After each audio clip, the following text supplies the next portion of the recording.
Though House Targaryen titled themselves Storm Kings, they were little more than gusts. Their kingdom in the Stormlands had been doddering to its end for the past few centuries, helped along by other houses, most of all by House Horror, who were nearly finished with a monstrous castle at Harrenhal. Too large and too costly a seat to rule only the Riverlands. King Argilac knew where the Ironborn would soon turn. You'd think a king who wanted to keep his crown would be wary of a man with fire-breathing monsters, but King Argilac Durrandon wasn't called the Arrogant for nothing. Determined to arrest his family's decline, he sent an envoy to Dragonstone to enlist Aegon Targaryen and his dragons against his enemies. In exchange, Argilac offered lands he didn't have and a wife Aegon didn't need. For, as the Valyrians did, Aegon had wed his elder sister, Visenya. Then, as the Valyrians didn't, he took the younger Rhaenys as well. 2 sisters, 2 wives. Perhaps that's why he was so keen to get off Dragonstone. Aegon countered Argilac with courtesy. He sent his own envoy requesting that Princess Durrandon's hand be given instead to Aegon's closest friend and rumored half-brother, Orys Baratheon. Argilac answered with a box and a note. "These are the only hands your bastard shall have of me." Inside the box were the hands of Aegon's envoy. How long had Aegon been waiting for such a pretext? As his army prepared to sail, ravens flew to every great lord of the 7 kingdoms. All bore the same message. From this day forth there would be but one king in Westeros. Those who bent the knee to Aegon of House Targaryen would keep their lands and titles. Those who took up arms against him would be thrown down, humbled, and destroyed. Poor old Argilac. He couldn't even match Aegon in arrogance. While Aegon marched on Harrenhal after his coronation, Orys Baratheon had taken most of his forces and his queen Rhaenys with her dragon south to deal with the excuse for the invasion. Argilac the Arrogant, king of the Stormlands. Argilac had his seat at Storm's End, a castle considered the most impregnable in Westeros after Harrenhal. Argilac may have been arrogant, but he wasn't stupid or a coward. His lords advised him to shut his gates and wait out the siege. But he'd heard what had happened at Harrenhal and refused to die a suckling pig cooked in his own castle. He would meet victory or defeat the same way, with sword in hand. He called his banners and marched to meet Orys Baratheon in the field. Thanks to Rhaenyra's dragon, Meraxes, Orys knew Argilac was coming, how many men he had, and how fast he marched. So Orys simply seized the high ground and dug in on the hills to wait for Argilac. As the 2 armies approached, the wind rose to meet them and the rain poured from the sky, a gale which would give the battle its name, the Last Storm. King Argilac's lords urged him to wait for the weather to die down. But a Storm King saw that the rain was blowing into the faces of the Baratheon men on their hills. And Argilac outnumbered the Baratheon host 2 to 1, with 4 times as many knights and heavy horse. Argilac attacked.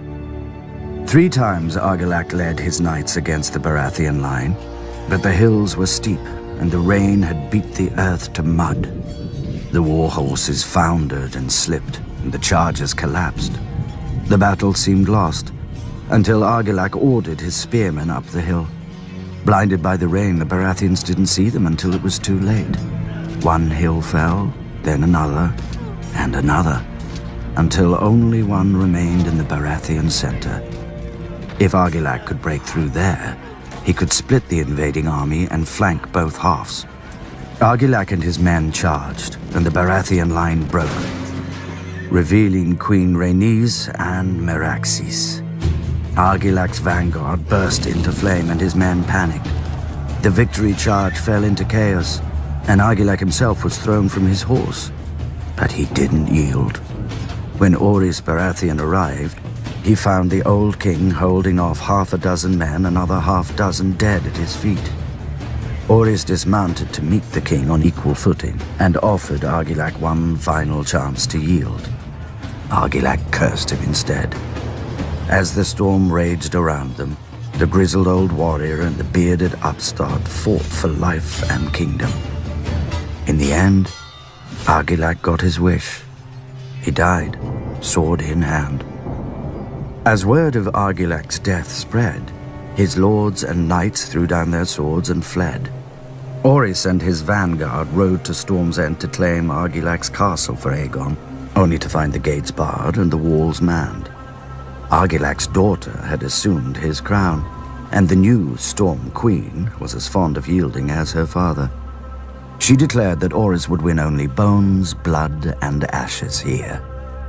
But her men were weaker than her, and that night Orys found Argilac's daughter delivered, gagged, chained, and naked to his camp.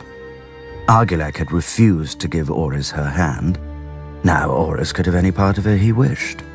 But Orys unchained the girl, wrapped his cloak around her, and poured her a glass of wine. He told her he would take the arms, banner, and words of House Targaryen to honor her father's courage in the last storm. Conveniently, Orys had none of his own to discard first. The crowned stag became the sigil of House Baratheon, and Storm's End their seat. Argilac's daughter would even remain in her home, though as a lady instead of a princess. The Stormlands were now Aegon's, and as tribute, Aegon demanded the swords of the men Orys had defeated. For what purpose, Orys didn't know. My brother Robert Baratheon had raised the banners of Storm's End, our ancestral castle, against the mad King Aerys. Jon Arryn of the Vale and Eddard Stark of the North stood with him, and Hoster Tully of the Riverlands would join. But their lands were far from ours, and separated by the combined strength of the West, the Reach, and King's Landing itself. Even Robert's own lords were against him. It was the hardest choice I've ever made, my brother or my king, blood or honor. Aerys ruled by right of all the laws in Westeros. Everyone knew the price of defiance, but there are deeper, older laws. The younger brother bows before the elder. I followed Robert. Early in the war, Mace Tyrell's indecisive victory at Ashford cut Robert off from Storm's End. Instead of pursuing Robert and risking his record, Mace Tyrell turned east and laid siege to our home. His vast army and navy encircled us and prevented any resupply by land or sea. If a wagon tried to reach us, it was burnt. If a ship tried to land, it was sunk. We were locked in Storm's End to starve, but Robert commanded me to hold the castle no matter the cost. He could ill afford to lose his ancient seat, which had never fallen. While Robert smashed Rhaegar on the Trident, my men ate the dogs, because their horses had already been devoured. While the Lannisters sacked King's Landing, we ate the rats. If the smuggler Davos had not slipped through the Tyrell blockade with his onions, we'd have eaten our own dead. But I held the castle until Lord Eddard remembered us and marched to lift the siege. The Tyrells didn't even put up a fight. And Robert threw a feast to celebrate Lord Eddard's victory. I was sent to the Royal Island stronghold of Dragonstone to deal with Viserys and Daenerys, the last surviving Targaryen children. Before I arrived, however, they escaped across the narrow sea. Robert was furious. He stripped me of Storm's End and gave it to that prancing fool Renly, my younger brother. I could keep Dragonstone. The Baratheons say, "Ours is the fury. I will show them. Fury burns." For our rebellion to succeed, King's Landing had to be taken forcefully. No one was foolish enough to believe that Aerys was going to hand his crown over peacefully. The Mad King's reign needed to end. What Tywin Lannister's forces did was unfortunate, but it was necessary to secure the Iron Throne and bring peace and justice to the Seven Kingdoms. My glorious victory at the Trident left me wounded, but I sent my personal maester to attend to Sir Barristan Selmy instead. His wounds were more severe. Even though Sir Barristan was a member of Aerys's Kingsguard and fought on the opposing side, that man's bravery and loyalty was something to behold. But this meant my wounds would take longer to heal, and I couldn't ride to King's Landing myself. I sent the one man I trusted over anyone else in this world, Ned Stark, in my place. Had I been able to ride, perhaps I could have reached King's Landing sooner and prevented some of the violence that occurred when the Lannisters entered the city. Still, what Lord Tywin did was for the greater good. Even what happened to Princess Elia and her children.